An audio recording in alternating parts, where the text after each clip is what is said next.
ये रहा आपका टेक्स्ट वैसे का वैसे ही रीराइट करके, बिना कुछ जोड़े, बिना कुछ हटाए, सिर्फ भाषा सुधार और स्पष्टता के साथ।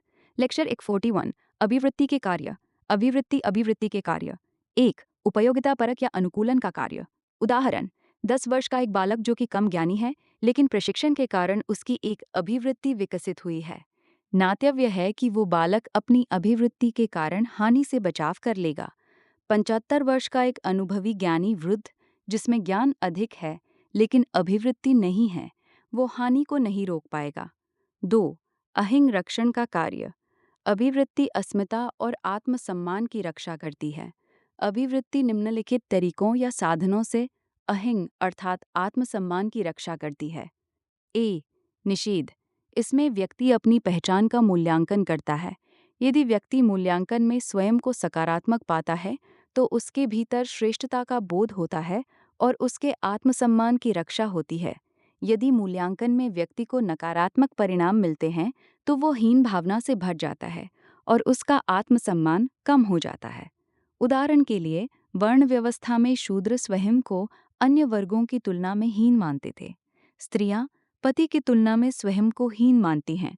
औपनिवेशिक काल में भारतीय अंग्रेजों की तुलना में स्वयं को हीन मानते थे। रंग भेद के आधार पर काले लोग गोरे लोगों की तुलना में स्वयं को हीन मानते हैं। भाषा के आधार पर अधिकांश भाषाएं अंग्रेजी की तुलना में हीन मानी जाती हैं। अभिवृत्ति उपर्युक्त भावों को नकारते हुए स्वयं के आत्मसम्मान की रक्षा करती है। इसे निम्नलिखित रूपों में समझा जा सकता है। भारत के विभाजन के पश्चात पाकिस्तान के लोगों में हीन भावना थी, इसलिए उन्होंने भारत की संस्कृति, सभ्यता, इतिहास, राज्य, संसाधन और साझा पहचानों का निषेध कर दिया। पाकिस्तान स्वयं का इतिहास मोहम्मद बिन कासिम के भारत पर आक्रमण के साथ शुरू करता है। उन्होंने अपने इतिहास में मुस्लिम शासकों को रखा है। उनका मानना है कि भारत पाकिस्तान के युद्ध में सदैव पाकिस्तान विजयी हुआ है। उनके अनुसार 1971 का भारत पाकिस्तान युद्ध भारत ने षड्यंत्र के माध्यम से जीता और बांग्लादेश को आज़ाद करा दिया। इस प्रकार पाकिस्तान ने अपनी पहचान का वो हिस्सा जो उसकी अस्मिता को नुकसान पहुंचाता है, उसका निषेध करके अहम रक्षण किया है। बी. दमन। इसमें अभिवृत्ति की रक्षा के लिए अपने साथ अनुभव हुए अनुचित व्यवहारों का दमन कर दिया जाता है।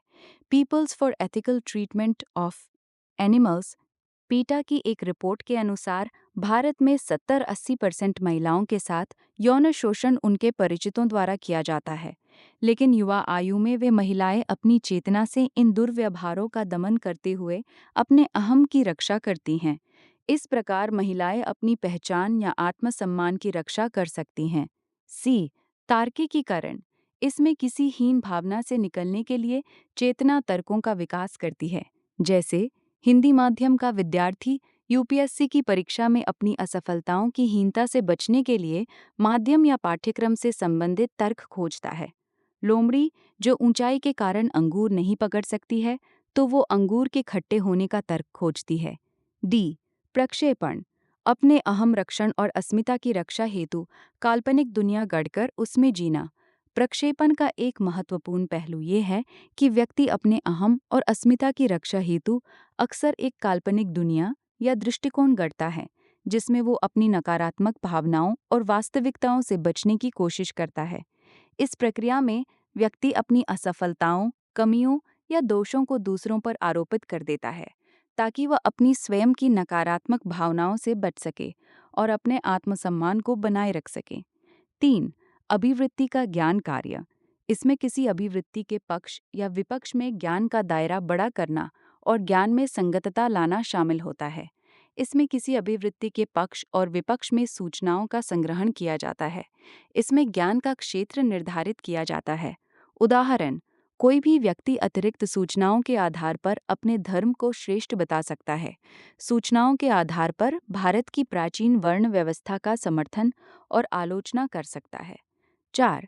मूल्य प्रकटीकरण। इसमें किसी व्यक्ति की अभिवृत्तियों का पता करके उसके मूल्यों का पता किया जा सकता है। उदाहरण के लिए, प्रत्येक व्यक्ति अपने आंतरिक और बाह्य चरित्र में भिन्न हो सकता है। चूंकि बाह्य चरित्र से किसी को समझना कठिन है, इसलिए अभिवृत्ति का पता करके उसके आंतरिक मूल्यों का पता लगाया जा सकता है। ये ये रहा आपका टेक्स्ट वैसे का वैसे ही रीराइट करके, बिना कुछ जोड़े या हटाए, सिर्फ भाषा सुधार और स्पष्टता के साथ। लेक्चर 42। अभिवृत्ति अनुनय अनुनय, अनुनय के घटक, अनुनय के सिद्धांत या तरीके, अनुनय के घटक, लक्षित श्रोता संदेशवाहक, संदेश मार्ग रास्ता। लक्षित श्रोता वह होता है जिसकी अभिवृत्ति बदलनी होती है। संदेशवाहक, जो लक्षित श्रोता की अभिवृत्ति बदलने का प्रयास करता है। संदेश, वो तथ्य या तर्क जिसका प्रयोग किया जाता है। मार्ग, कोई कहानी या नैतिकता से जुड़ी बात जिसके माध्यम से संदेश पहुंचाया जाता है। लक्षित श्रोता की विशेषताएं।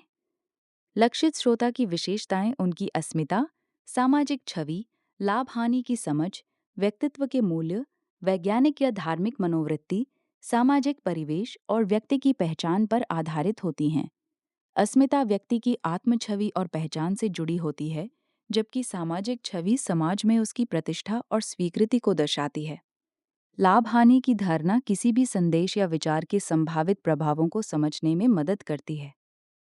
व्यक्तित्व के मूल्य, नैतिकता, आदर्शों और व्यक्तिगत सिद्धांतों को निर्धारित करते हैं। वैज्ञानिक या धार्मिक मनोवृत्ति व्यक्ति के सोचने के तरीके को प्रभावित करती है, जिससे वो किसी विषय को तर्कसंगत या आस्था आधारित दृष्टिकोण से देखता है। सामाजिक परिवेश व्यक्ति के आसपास के वातावरण, संस्कृति और समाज की भूमिका को परिभाषित करता है। इसके अलावा व्यक्ति की पहचान जातीय, धार्मिक, भाषाई या पेशेवर रूप से उसकी सोच और प्रतिक्रिया को प्रभावित करती है। उदाहरण 01। यदि दो व्यक्ति, ई रिक्शा ड्राइवर और उद्योगपति, जो ट्रैफिक नियम तोड़ते हैं, उनकी अभिवृत्ति बदलनी हो। यदि एक ई रिक्शा ड्राइवर और उद्योगपति दोनों ट्रैफिक नियम तोड़ते हैं, ऐसे में उनकी प्रेरणाएं और परिस्थितियां अलग-अलग हैं। ई रिक्शा ड्राइवर को जहां कुछ रुपयों, 500 रुपये का लाभ दिखता है, वहीं उद्योगपति, जिसकी आय 10 लाख है, उसके पास समय का अभाव है। ऐसे में उनकी अभिवृत्ति बदलने के लिए दोनों के लिए अलग-अलग अनुनय अपनाना उचित होगा। ई रिक्शा ड्राइवर के लिए चालान की दर बढ़ाना, जैसे 200 रुपये से बढ़ाकर 600 कर देना, या आर्थिक दंड देना होगा। उद्योगपति के लिए उद्योगपति को ऑफिस में बुलाकर उसको ट्रैफिक रूल का सिनेमा दिखाना, जिसे वो पहले ही जानता है, जिससे उसके समय की बर्बादी होगी। सामाजिक जिम्मेदारी और नैतिकता के महत्व पर जोर देना, उनकी प्रतिष्ठा और व्यावसायिक छवि पर प्रभाव को समझाना। इस तरह दोनों की अभिवृत्ति परिवर्तन लाने के लिए अलग-अलग अनुनय अपनाना आवश्यक होगा। उदाहरण 02। लक्षित श्रोता, यूपीएससी अभ्यर्थी।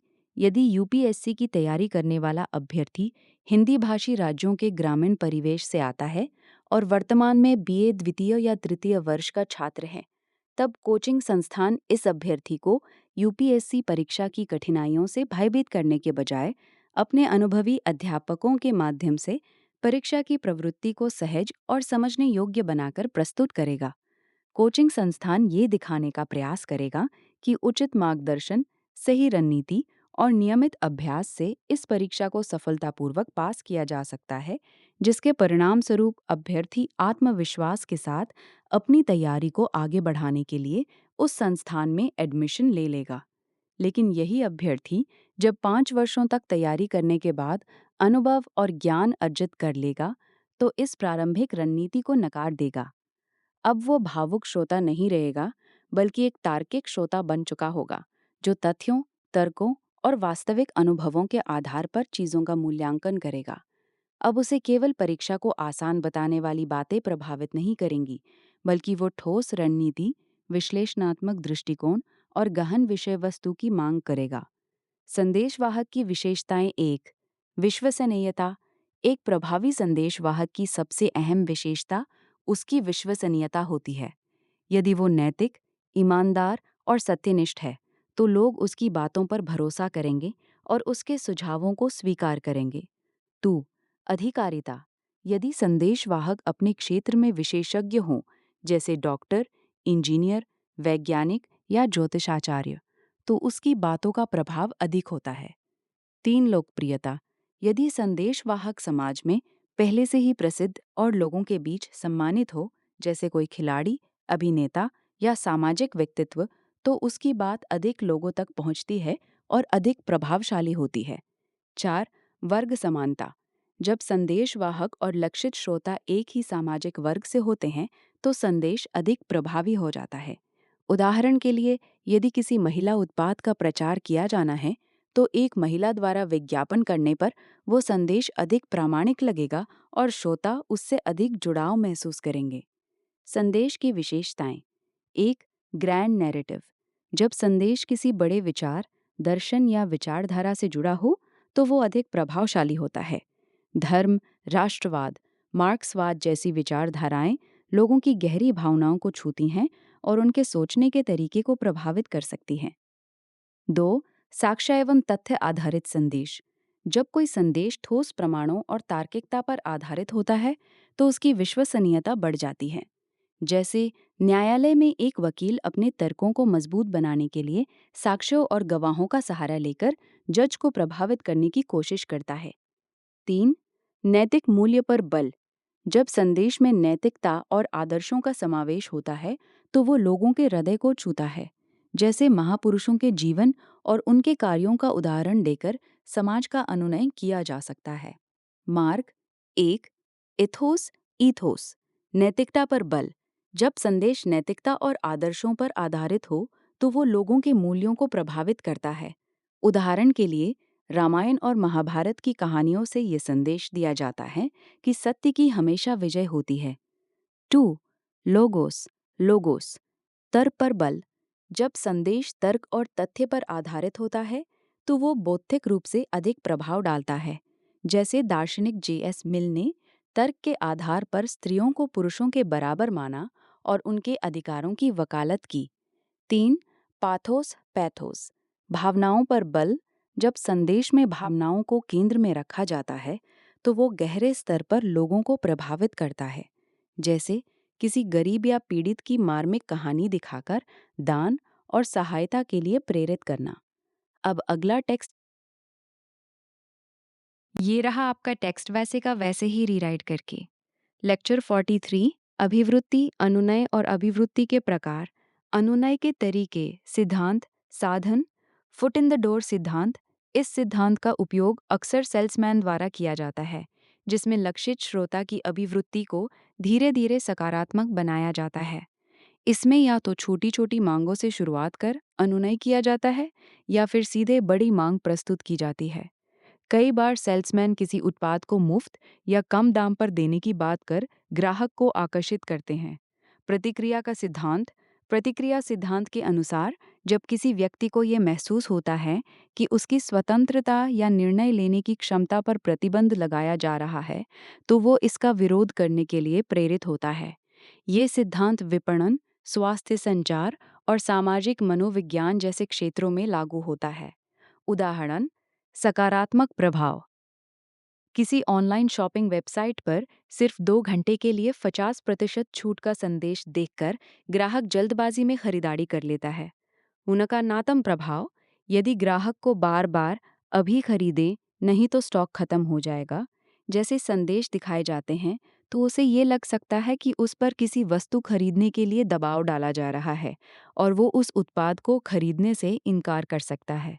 इस प्रकार प्रतिक्रिया सिद्धांत ये बताता है कि किसी की स्वतंत्रता को सीमित करने का संकेत देने वाले संदेश कुछ हद तक प्रभावी हो सकते हैं, लेकिन अगर ये सीमा पार हो जाए तो उपभोक्ता बिल्कुल विपरीत प्रतिक्रिया दे सकता है। 3. पारस्परिकता का सिद्धांत। इस सिद्धांत के अनुसार जब कोई व्यक्ति उदारता या उपकार प्राप्त करता है तो वो बदले में उसी प्रकार का व्यवहार करने के लिए प्रेरित होता है।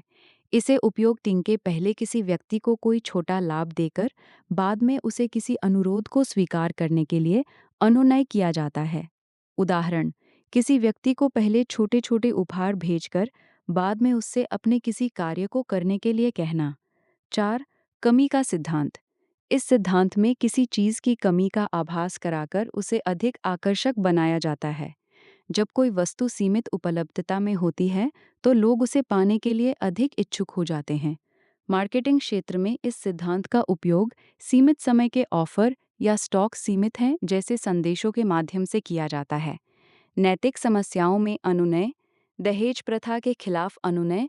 लक्षित श्रोता 1, वर पक्ष, वर पक्ष में अपराध बोध, ग्लानि और शर्मिंदगी की भावना उत्पन्न करना। 2. वधू पक्ष। वधू पक्ष में अस्मिता और आत्मसम्मान की भावना जगाना, वर्गीय चेतना विकसित करना, सामूहिक प्रतिरोध को बढ़ावा देना तथा आर्थिक सशक्तिकरण पर बल देना इत्यादि। संदेश 1. वर पक्ष के लिए अपराध बोध उत्पन्न करने वाला संदेश दिया जाए, जिससे उन्हें ये एहसास हो कि वे सामाजिक अन्याय में सहभागी हैं। सरकार द्वारा जयमाला स्थल पर अनिवार्य रूप से ऐसा बोर्ड लगवाया जाए जिसमें दहेज प्रथा के विरुद्ध स्पष्ट संदेश लिखा हो।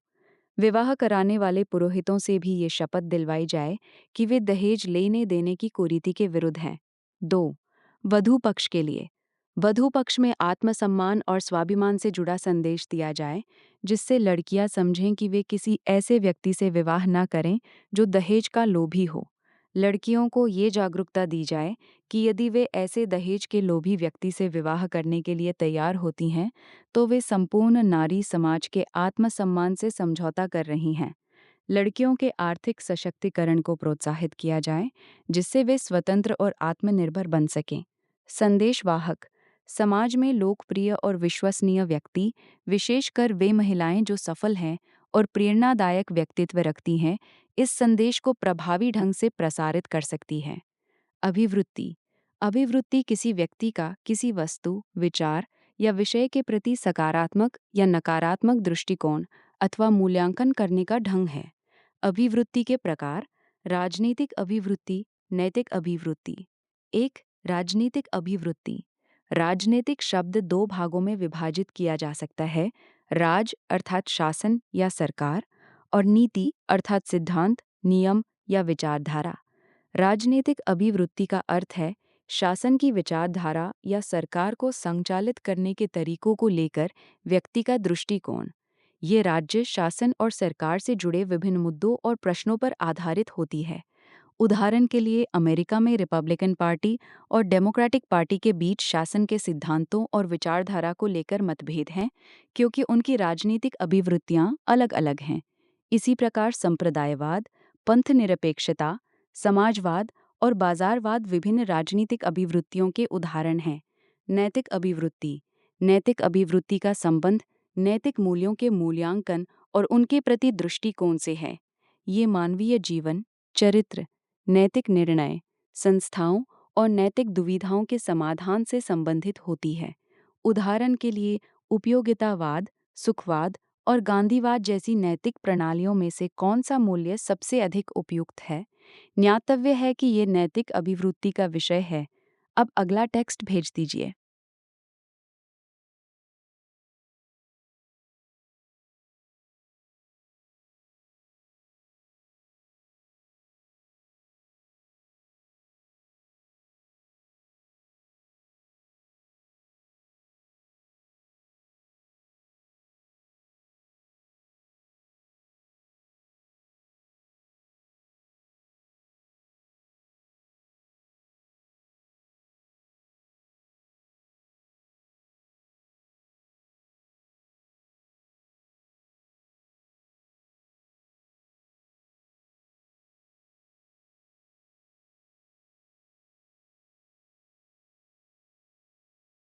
ये रहा आपका टेक्स्ट वैसे का वैसे ही रीराइट करके।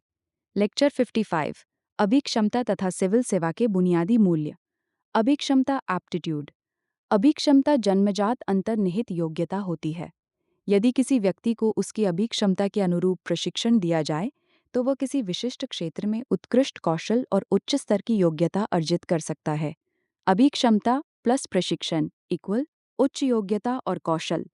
किंतु यदि किसी व्यक्ति को उसकी अभिक्षमता के बिना किसी क्षेत्र विशेष में प्रशिक्षण दिया जाए, तो उसका परिणाम निम्न स्तरीय योग्यता या असफलता हो सकता है। अभिक्षमता उस जन्मजात क्षमता को कहा जाता है जिससे ये निर्धारित किया जा सकता है कि व्यक्ति किस क्षेत्र में अपनी योग्यताएं और कौशल विकसित कर सकता है। आधारभूत मूल्य। सत्यनिष्ठा, इंटेग्रिटी। सत्यनिष्ठा का आशय और संदर्भ। सत्यनिष्ठा का अर्थ ईमानदारी, नैतिकता और सच्चाई के प्रति प्रतिबद्धता से है। ये व्यक्ति के चरित्र की मजबूती को दर्शाता है। सत्यनिष्ठा के प्रकार। व्यावसायिक सत्यनिष्ठा, कार्य क्षेत्र में ईमानदारी और नैतिक मूल्यों का पालन। नैतिक सत्यनिष्ठा, व्यक्तिगत जीवन में नैतिकता और आदर्शों के प्रति समर्पण। बौद्धिक सत्यनिष्ठा, ज्ञान, अनुसंधान और विचारों में निष्पक्षता और सच्चाई। सत्यनिष्ठा का निर्माण कैसे होता है? सत्यनिष्ठा का विकास बचपन से ही होता है और ये शिक्षा, संस्कार, समाज और व्यक्तिगत अनुभवों से प्रभावित होती है। सत्यनिष्ठा की प्रासंगिकता एवं महत्व। सत्यनिष्ठा व्यक्ति, समाज और राष्ट्र के विकास के लिए अत्यंत आवश्यक है। ये विश्वास, पारदर्शिता और न्याय सुनिश्चित करती है। सत्यनिष्ठा में चुनौतियां और बाधाएं। सत्यनिष्ठा बनाए रखना आसान नहीं होता। सामाजिक दबाव, व्यक्तिगत स्वार्थ, भ्रष्टाचार और प्रलोभन इसके मार्ग में बाधाएं उत्पन्न कर सकते हैं। सत्यनिष्ठा इंटेग्रिटी का आशय। शाब्दिक अर्थ। इंटेग्रिटी शब्द लैटिन मूल इंटेगर्स, इंटेग्रस से लिया गया है, जिसका अर्थ होता है संपूर्णता, अटूटता, अखंडता। परिभाषा। सत्यनिष्ठा का अर्थ है किसी नैतिक आदर्श, सत्य और मूल्यों के प्रति अटूट, अखंड और संपूर्ण निष्ठा रखना। ये ईमानदारी, नैतिकता और सच्चाई के प्रति अडिग रहने की भावना को दर्शाता है। सत्यनिष्ठा व्यक्ति अपने विचारों, वाणी और कर्मों में पूर्ण एकरूपता रखता है। वो किसी भी परिस्थिति में नैतिकता और सच्चाई से समझौता नहीं करता। सत्यनिष्ठा का सार यही है कि जैसी कथनी वैसी करनी होनी चाहिए। मनसा, विचार, वाचा, वाणी और कर्मणा, कर्म की संगति और समरसता ही सच्ची सत्यनिष्ठा है। सत्यनिष्ठा, इंटेग्रिटी का सार। आदर्शों के प्रति अडिग रहना। किसी भी परिस्थिति में अपने नैतिक मूल्यों और आदर्शों से हटना नहीं। आदर्शों से समझौता न करना। लाभ या हानि की परवाह किए बिना सत्य और न्याय का पालन करना। परिणामों की परवाह किए बिना आदर्शों पर टिके रहना। यदि कोई सिद्धांत या मूल्य सही है तो उसे किसी भी परिस्थिति में नहीं छोड़ना चाहिए। आदर्शों के प्रति अटूट निष्ठा। अपने मूल्यों और सिद्धांतों के प्रति पूर्ण समर्पण और ईमानदारी। परस्पर विरोधी आदर्शों को एक साथ न मानना। सत्यनिष्ठ व्यक्ति स्पष्ट और दृढ़ होता है। वो विरोधाभासी विचारों को एक साथ स्वीकार नहीं करता। सत्यनिष्ठा का अर्थ केवल ईमानदार होना नहीं, बल्कि अपने मूल्यों और नैतिक आदर्शों पर अडिग रहना है, चाहे परिस्थितियां कैसी भी हों। लेक्चर 45। अभिरुचि, सत्यनिष्ठा, सत्यनिष्ठा। अर्थ। आंतरिक और बाह्य मूल्यों में सुसंगतता सत्यनिष्ठा कहलाती है। किसी भी स्थिति में एक व्यक्ति परस्पर विरोधी हितों को नहीं रख सकता है, अर्थात उसके हितों में संगतता होनी चाहिए। उदाहरण, यदि किसी व्यक्ति के जीवन में लोकहित और स्वहित का टकराव हो, तो ऐसी स्थिति में लोकहित का चयन किया जाना चाहिए और स्वहित का त्याग कर देना चाहिए। यदि एक ओर किसी सार्वजनिक स्थल पर दुर्घटना हो जाती है और दूसरी ओर आपकी माँ बीमार है, तो ऐसी स्थिति में सार्वजनिक दुर्घटना स्थल पर पहुंचने का विकल्प चुनना चाहिए। भारत के अधिकांश स्वतंत्रता सेनानी सत्यनिष्ठ थे। सत्यनिष्ठा के मायने। सत्यनिष्ठा क्या है? किसी आदर्श या सत्य के प्रति अडिग रहना। किसी आदर्श के प्रति मनसा, वाचा और कर्मणा से संगत होना।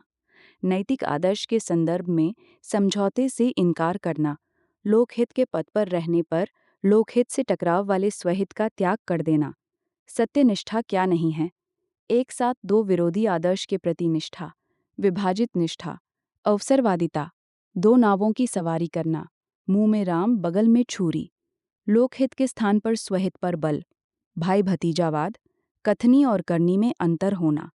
सत्यनिष्ठा के उदाहरण। राष्ट्रपति अब्दुल कलाम ने एक प्रदर्शनी में मिक्सर ग्राइंडर को खरीदने के लिए उसका मूल्य अदा किया था। हाल ही में निधि तिवारी को उनकी सत्यनिष्ठा और कर्तव्यनिष्ठा के कारण प्रधानमंत्री का निजी सचिव नियुक्त किया गया है, जो कि प्रधानमंत्री के सचिव बनने वाली सबसे कम उम्र की महिला है। प्रधानमंत्री लाल बहादुर शास्त्री ने उनके पुत्र द्वारा सरकारी वाहन का निजी उद्देश्य हेतु प्रयोग करने पर उसके व्ययित ईंधन का खर्च राजकोष में जमा कराया। राजा हरीशचंद्र, भगत सिंह, टी.एन. शेषन आदि सत्यनिष्ठा को अपने जीवन में बनाए रखने वाले अन्य व्यक्तित्व हैं। सत्यनिष्ठा के प्रकार। 1. बौद्धिक सत्यनिष्ठा। ये बौद्धिक प्रतिमानों में संगतता दर्शाता है, अर्थात बौद्धिक प्रतिमानों को अलग अलग संदर्भ में न बदलना बौद्धिक सत्यनिष्ठा को दर्शाता है। उदाहरण के लिए डॉक्टर भीमराव अंबेडकर बौद्धिक रूप से सत्यनिष्ठ थे।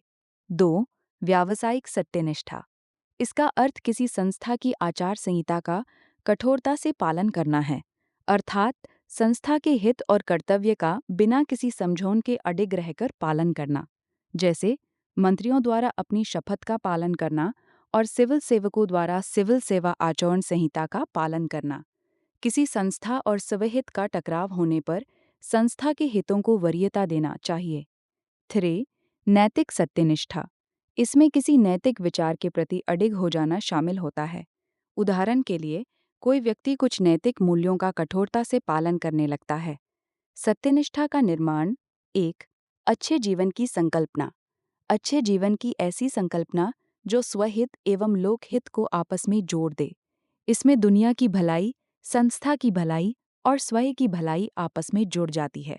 उदाहरण के लिए, दलित समुदाय का एक व्यक्ति अपने वर्ग के उत्थान की संकल्पना पर ध्यान देते हुए स्वयं के हित को वर्गीय हित से जोड़ लेता है। इसके लिए एक दर्शन, विचारधारा और धर्म की आवश्यकता होती है। उदाहरण के लिए, जैन संप्रदाय में पंच महाव्रत के प्रति अटूट आस्था है ताकि कैवल्य के प्राप्ति की जा सके। मार्क्सवाद ने किसान और मजदूर के स्वहित को दुनिया की भलाई से जोड़ दिया। अब अगला टेक्स्ट भेज दीजिए। ये रहा आपका टेक्स्ट, वैसे का वैसे ही रीराइट करके। लेक्चर 46, सत्यनिष्ठा और निष्पक्षता। सत्यनिष्ठता के विकास का एक महत्वपूर्ण साधन दार्शनिक चिंतन और नैतिक विचारधारा हो सकती है। यदि कोई व्यक्ति नैतिक दुविधाओं, सत्य एवं न्याय से संबंधित प्रश्नों पर विचार नहीं करता अथवा उनका तार्किक व सुसंगत समाधान वैचारिक स्तर पर नहीं खोजता है, तो उसकी सत्यनिष्ठता संदिग्ध हो सकती है। सत्यनिष्ठा का अर्थ केवल ईमानदारी से नहीं, बल्कि नैतिक संकल्प, तर्कसंगत विचार और सिद्धांतों के प्रति प्रतिबद्धता से भी है। ये कथन ये दर्शाता है कि एक व्यक्ति के सत्यनिष्ठ होने के लिए केवल बाह्य आचरण पर्याप्त नहीं है, बल्कि उसे नैतिक प्रश्नों पर गहराई से विचार करना चाहिए, जैसे सत्य क्या है और क्या ये परिस्थितियों के अनुसार बदल सकता है? नैतिक निर्णय लेते समय किन मूल्यों को प्राथमिकता दी जानी चाहिए? क्या किसी विशेष परिस्थिति में सत्य और न्याय के बीच संतुलन बनाना संभव है? सत्यनिष्ठा का वैचारिक आधार, जैसे विभिन्न दर्शन या विचारधाराएं उन नैतिक आदर्शों और सत्यों का प्रतिपादन करती हैं जो निम्नलिखित प्रश्नों के उत्तर प्रदान करते हैं। 1. मानव जीवन का लक्ष्य क्या है? 2. अच्छे जीवन का मापदंड क्या है? 3. आदर्श समाज या दुनिया की संकल्पना कैसी होनी चाहिए? 4. हमारे जीवन का स्वरूप और उस पर विचार करने की पद्धति क्या होनी चाहिए? 5. अन्याय और शोषण का अंत कैसे संभव है? 6. व्यक्तिगत एवं सामाजिक भलाई किन मूल्यों को स्वीकार करने से संभव हो सकती है? सत्यनिष्ठा का वैचारिक आधार इन प्रश्नों के उत्तरों पर निर्भर करता है। सत्यनिष्ठा व्यक्ति वे होते हैं जो सत्य, न्याय, नैतिकता और तर्कशीलता के आधार पर अपने जीवन का निर्माण करते हैं। मनसा वाचा कर्मणा। नैतिकता और सत्यनिष्ठा का आदर्श मनसा वाचा कर्मणा एक महत्वपूर्ण नैतिक आदर्श है जो भारतीय दर्शन और नैतिकता का मूल आधार बनता है। इसका अर्थ है मन, वाणी और कर्म में सामंजस्य, अर्थात हम जो सोचते हैं मनसा, जो कहते हैं वाचा और जो करते हैं कर्मणा, वे तीनों समान और सत्य के अनुरूप होने चाहिए। मनसा विचार, मानसिक शुद्धता। सत्यनिष्ठा बनने के लिए विचारों में ईमानदारी और नैतिकता आवश्यक है। छल कपट या दुराचार की भावना सत्यनिष्ठा को नष्ट कर देती है। वाचा, वाणी, सत्य और नैतिक संवाद। वाणी में सत्य और ईमानदारी होनी चाहिए। जो व्यक्ति एक कहता है और दूसरा करता है, वो सत्यनिष्ठ नहीं हो सकता। कर्मणा कर्म, सत्य के अनुरूप आचरण। केवल विचार और वाणी ही पर्याप्त नहीं, कर्म भी नैतिक और न्यायसंगत होने चाहिए। सच्चा सत्यनिष्ठ वही है जो अपने कार्यों में भी नैतिकता बनाए रखे। दर्शन और विचारधाराओं में मनसा वाचा कर्मणा की अवधारणा। हिंदू दर्शन, योग, वेदांत और गीता में मन, वाणी और कर्म की शुद्धता पर जोर दिया गया है। बौद्ध दर्शन सम्यक विचार, सम्यक वचन और सम्यक कर्म बौद्ध अष्टांग मार्ग का प्रमुख भाग है।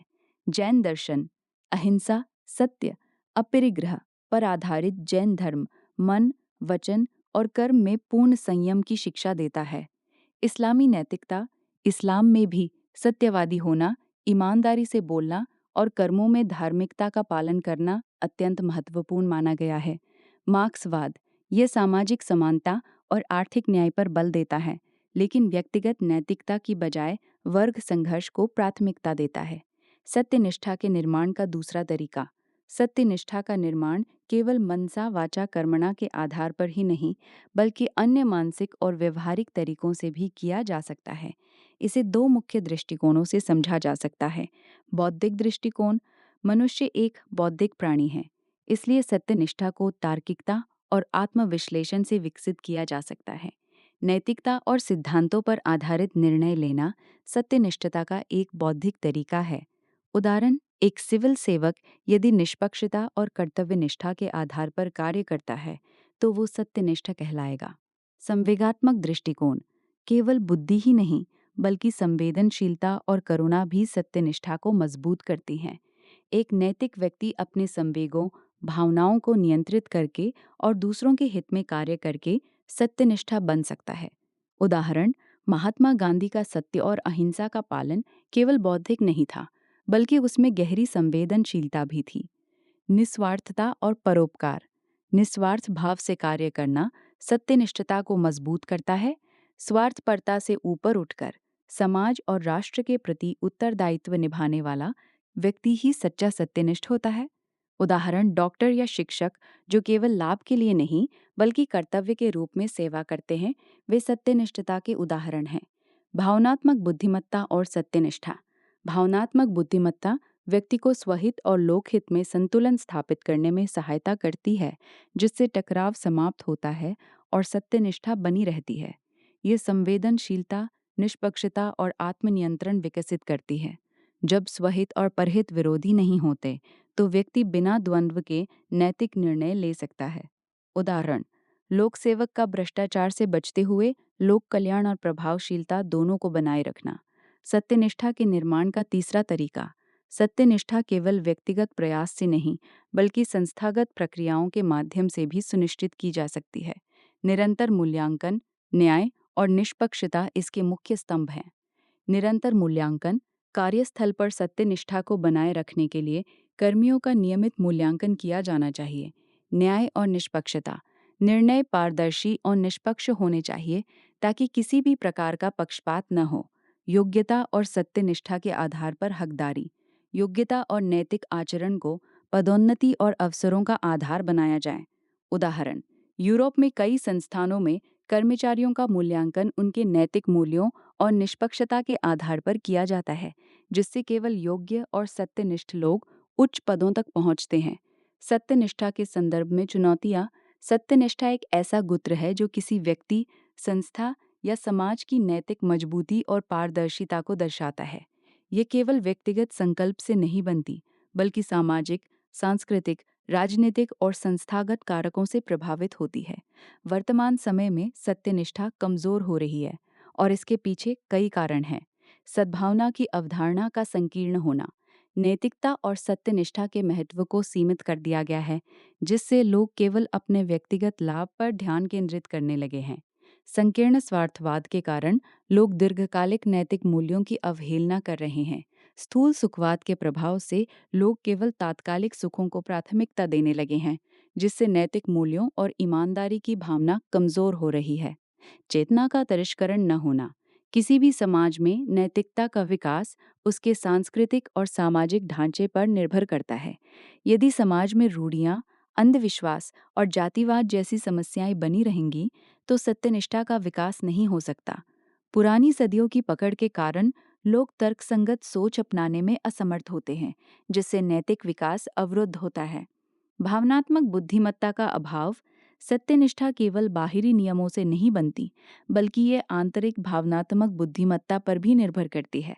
यदि किसी व्यक्ति में संवेदनशीलता नहीं होगी, तो वो दूसरों के प्रति न्यायसंगत और सत्यनिष्ठा व्यवहार नहीं कर सकेगा। अब अगला टेक्स्ट भेज दीजिए।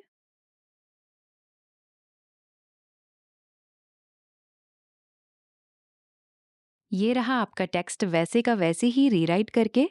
लेक्चर 46, सत्यनिष्ठा और निष्पक्षता जारी। कर्तव्य पालन की भावना का अभाव होने के कारण लोग अपने स्वार्थ के लिए अनुचित कार्य कर बैठते हैं। संस्थागत, पक्षपात और अनुचित प्रथाएं। सत्यनिष्ठा केवल व्यक्तिगत स्तर पर ही नहीं बल्कि संस्थागत स्तर पर भी आवश्यक होती है। लेकिन संस्थागत भ्रष्टाचार, भाई भतीजावाद और पक्षपातपूर्ण नीतियां सत्यनिष्ठा को कमजोर कर देती हैं। जातिवाद और भाई भतीजावाद के कारण संस्थानों में मेरिट के बजाय व्यक्तिगत संबंधों और जातिगत आधार पर फैसले किए जाते हैं, जिससे सत्यनिष्ठा की भावना प्रभावित होती है। संप्रभुतावाद का प्रभाव होने से सत्यनिष्ठा का व्यक्ति को आगे बढ़ने का अवसर नहीं मिलता, जिससे ईमानदारी और पारदर्शिता पर नकारात्मक प्रभाव पड़ता है। कथनी और करनी में अंतर। कई बार लोग सत्यनिष्ठा, नैतिकता और संविधानवाद की बात तो करते हैं, लेकिन अपने व्यवहार में इसे अपनाते नहीं हैं। संविधान, कानून और नैतिकता की औपचारिक स्वीकृति होने के बावजूद व्यवहार में सामाजिक रूढ़ियों और व्यक्तिगत लाभ को प्राथमिकता देना एक आम प्रवृत्ति बन गई है। सामाजिक, आर्थिक और राजनीतिक स्तर पर दोहरे मानदंड अपनाने के कारण सत्यनिष्ठा का क्षरण होता है। सत्यनिष्ठा को मजबूत करने के उपाय।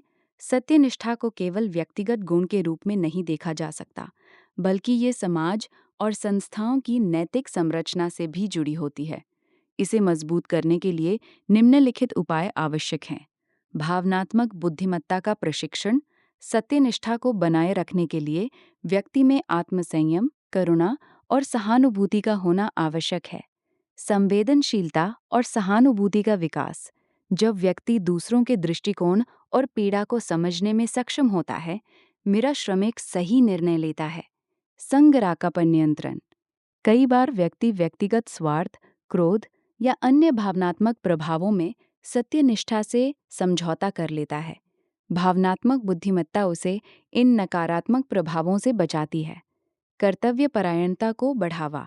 सत्यनिष्ठा व्यक्ति का कर्तव्य के प्रति समर्पण अधिक होता है, जिससे वो निष्पक्ष और न्यायसंगत निर्णय लेता है। वैज्ञानिक मनोवृत्ति का विकास।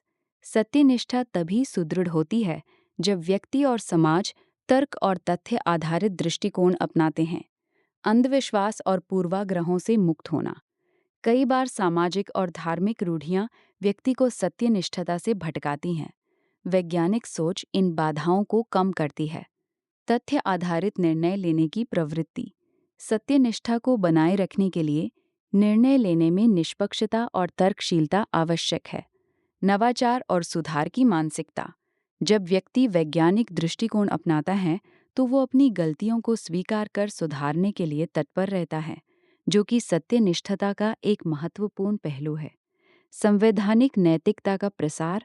संविधान में निहित मूल्यों को आत्मसात किए बिना सत्यनिष्ठा की अवधारणा अधूरी रह जाती है। संवैधानिक मूल्यों का पालन। सत्यनिष्ठा को बनाए रखने के लिए व्यक्ति को न्याय, स्वतंत्रता, समानता और बंधुत्व जैसे सिद्धांतों को व्यवहार में लाना होगा। संविधान और कानून के प्रति निष्ठा। विशेष रूप से सार्वजनिक प्रशासन और सरकारी सेवाओं में कार्यरत व्यक्तियों के लिए ये आवश्यक है कि वे अपने निर्णय संविधान और कानून के अनुरूप लें। लोकतांत्रिक मूल्यों को बढ़ावा। जब समाज में पारदर्शिता और जवाबदेही बनी रहती है तो सत्यनिष्ठा को बनाए रखना आसान हो जाता है। प्रबुद्ध स्वार्थवाद और परिष्कृत सुखवाद को अपनाना। सत्यनिष्ठा केवल त्याग या बलिदान से नहीं आती, बल्कि इसे एक संतुलित दृष्टिकोण से भी प्राप्त किया जा सकता है।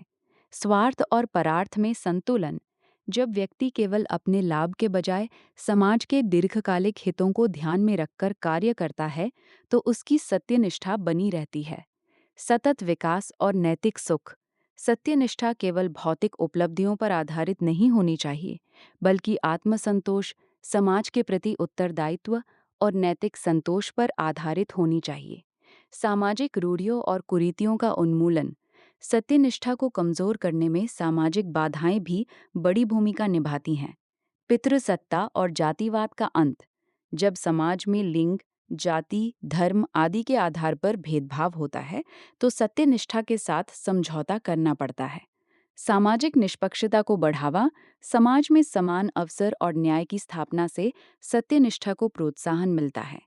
नैतिक शिक्षा का प्रचार। शैक्षिक और सामाजिक स्तर पर नैतिकता को बढ़ावा देकर सत्यनिष्ठा की संस्कृति विकसित की जा सकती है। संस्थाओं में विवेकाधीन शक्ति पर नियंत्रण, सत्यनिष्ठा केवल व्यक्तिगत गुण नहीं बल्कि संस्थागत ढांचे का भी एक महत्वपूर्ण हिस्सा है। शासन और प्रशासन में पारदर्शिता।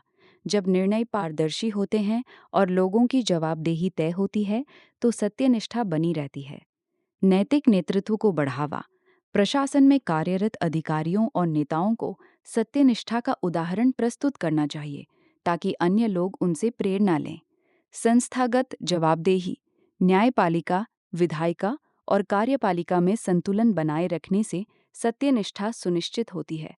अब अगला टेक्स्ट भेज दीजिए।